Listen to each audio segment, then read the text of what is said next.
To kind of shift topics here and Yes. talk about something a bit serious. Yes, absolutely. So September is World Alzheimer's Awareness Month, and Channel 8 is proud to be a sponsor of the yearly walk at Holmes Lake on September 16th, which is next week. And Alden had a chance earlier this week to talk to a Lincoln family affected. Yeah, I did. I spoke to the Ferguson family, who knows all too well the struggles and challenges that come with this disease that has no cure. She was really the backbone, of our family. A mother of two, grandmother of four, sister, and military wife, Alita Ferguson has led a successful life.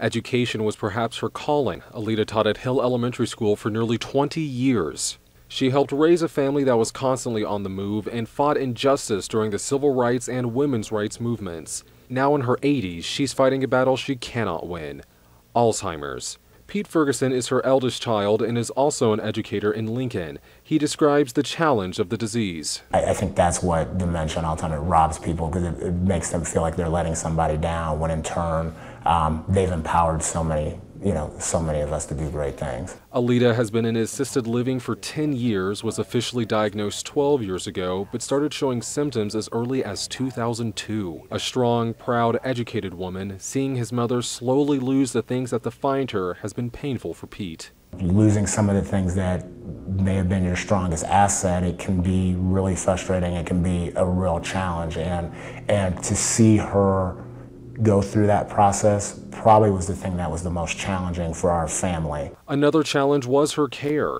When it became clear she needed assistance, they first tried moving her in with family. She wasn't happy about that. The most challenging thing to hear when she said, "I just don't want to be here anymore because I don't ever want to be a burden on somebody." Despite her physical health being superb, her cognitive health has worsened over the years, leaving her mostly unable to communicate today. Maybe worst of all, she is unable to remember most people she sees, including her children. She doesn't know who I am or my sister is, or if my daughter comes in, but there's been moments, and I know they've talked about here that somebody might come in and she'll be like, okay, she perked up, and I think she knows who so-and-so is. Despite the hardships, Pete and his family have hope a cure or better treatment for the disease will come for those in the future who are diagnosed. When Pete looks at his mother, he sees a woman in her prime, and her memories live on in him. He encourages the same for other families fighting the same battle. Look at not what they've forgotten, okay? Look at the memories that they're giving us.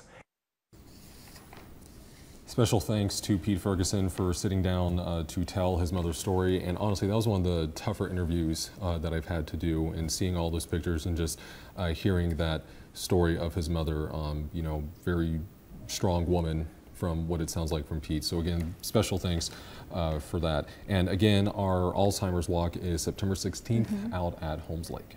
A very frustrating disease. Thank you for bringing us that story.